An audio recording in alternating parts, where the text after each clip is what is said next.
હર્ષિલે એણે જો સાયકલના 3 રાઉન્ડ માર્યા છે પણ થાકતો નથી.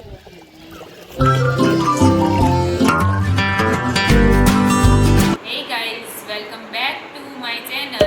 જય શ્રી કૃષ્ણ, જય સ્વામિનારાયણ. તો જો અત્યારે સાંજની રસોઈ આપણી થઈ ગઈ છે અને શું બનાવ્યું છે એ તમને કહીએ. તો જો બધા જમવા બેસી ગયા છે અને જમવામાં બનાવ્યું છે આજે આપણે સેન્ડવિચ અને ગાર્લિક બ્રેડ બનાવ્યા છે. તો જો બધાને 1 બાય 1 પૂછીએ કે કેવું લાગ્યું ગાર્લિક બ્રેડ ને સેન્ડવિચ. મયંક, કેવું લાગ્યું? તો આપણે ભાઈ બીજ અહીંયા પૂરી થઈ ગઈ.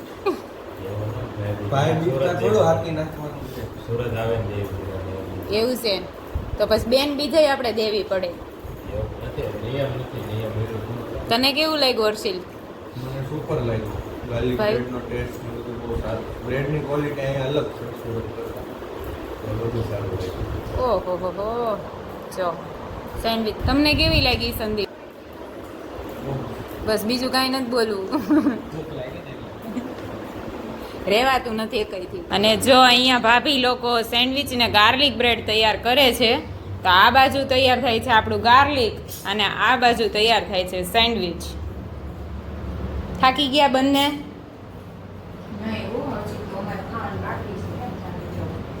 હા, ઈ તો બરાબર. તો જો અમે બધા જમીન નીચે ફ્રી થઈને સાયકલ ચલાવવા માટે આવી ગયા છીએ. એ જો હર્ષિલ ને સંદીપ બંને સાયકલ લેવા માટે ગયા છે અને અમે બધા એનો વેઇટ કરીએ છીએ. તો જો ડબલ ની સાયકલ ખિસ્સામાં નાખ દે છે અને હર્ષિલ ને સ્નેહલ પહેલા બેસી ગયા છે. હવે જો સ્ટાર્ટ કરી છે. ત્રાસી કેમ જાય છે? નહીં વાંધો, થોડીક વાર બેલેન્સ જગે. જો ફલક બેન રમેશ, જો એને આ હેલ્મેટ કાઢવું છે પણ નીકળતું નથી, એટલું બળ કરે. અને આ બેનને બહાર લઈ આવીને તો વધારે મજા આવે છે. ઘરમાં એ કંટાળે છે ઉલટાની. આ કપલ જો સાયકલનો 3જો રાઉન્ડ મારે છે, થાકતું નથી. આખા પલ્લી ગયો છે હર્ષિલ પણ મૂકતો નથી સાયકલ. અને મયંકને તબિયત ખરાબ છે એટલે એને સાયકલનો રાઉન્ડ મારવાનો વાર જ નથી આવ્યો. ને નેન્સી ને સ્નેહલ દેરાણી જેઠાણીએ સાયકલ ચલાવી છે આ ડબલની, પણ હું છે ને વિડીયો ઉતારવાનું ભૂલી ગઈ છું. અને તમને એવું લાગતું હશે કે મેં કેવડો મોટો સાયકલનો રાઉન્ડ માર્યો હશે, પણ મેં ખાલી વિડીયોમાં આવવા પૂરતો જ રાઉન્ડ માર્યો છે.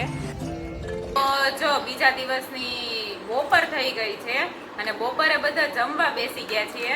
અને જો જમવામાં આજે બન્યું છે કઢી ખીચડી અને એ બનાવ્યું છે અમારા નાના ભાભીએ. તો આપણે હર્ષિલને પૂછીએ કેવા લાગ્યા કઢી ખીચડી. બહુ સારા. સંદીપને પૂછીએ. બહુ જ મસ્ત. મયંક? સરસ. છોટી બહુ ને બનાયા હે. હા. નેન્સી? મસ્ત છે, ઠંડીમાં ખાવાની ખૂબ મજા આવે છે. જો અને ઝીણી બેન જો વેરવાનું કામ કરે છે. તો ચાલો બધા જમવા. ને જો હવે અમે બધા જઈએ છીએ લેકે.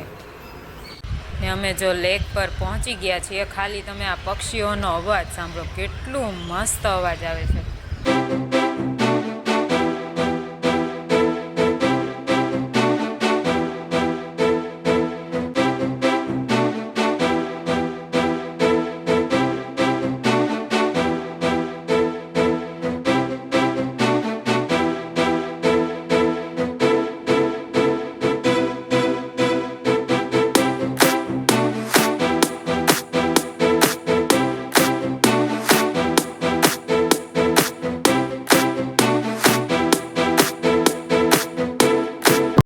બધા જો અહીંયા માછલીને મમરા ખવડાવે છે.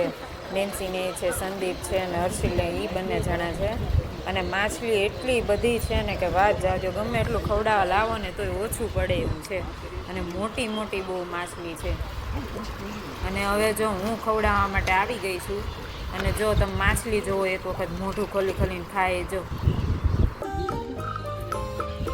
આમ જો આ માછલી કેટલી ભેગી થઈ ગઈ, મોટી મોટી. જો આ જો મોઢું ફાડી.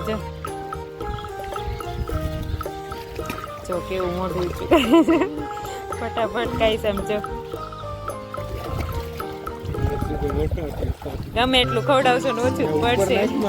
આમ જો કેટલી ભેગી થઈ ગઈ.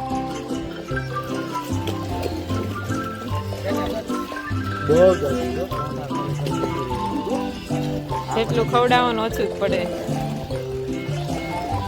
અર્શિલ મમરા તો કેટલી મોટી મોટી છે અને હર્ષિલે જો મમરા મંગાવ્યા છે તો એ મમરા ખવડાવે છે જો હર્ષિલે મમરા ખવડાવ્યા છે તો જો મમરા ઓહો ખાઈ મને ખાઈ લેવા દે હમણાં પૂરું થઈ જાય પછી નાખ ઓલી નાની ને હોત ને ખબર આ બધી મોટી જ છે અહીંયા એટલે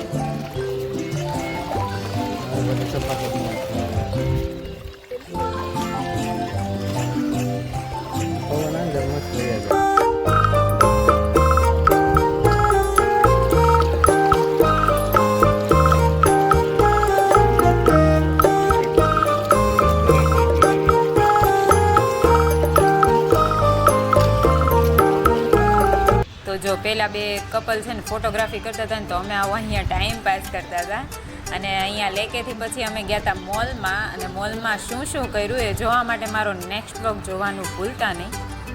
આજનો સુવિચાર છે સારા સંબંધો સમજદારીથી નહીં પરંતુ દિલથી બને છે. એટલે કે એવા સંબંધો કે જેમાં આપણો કોઈ સ્વાર્થ ન હોય. આપણી પાસે એવા બહુ બધા સંબંધો હોય જે એકદમ સ્વાર્થ વગરના હોય. એવા સંબંધોની વાત છે કે એ સંબંધો એકદમ સારા હોય આપણી લાઈફમાં. તો બસ જો આજના બ્લોગમાં આટલું જ. મળીએ ત્યાર પછી કાલે નવા બ્લોગમાં. ત્યાં સુધી બધાને બાય બાય.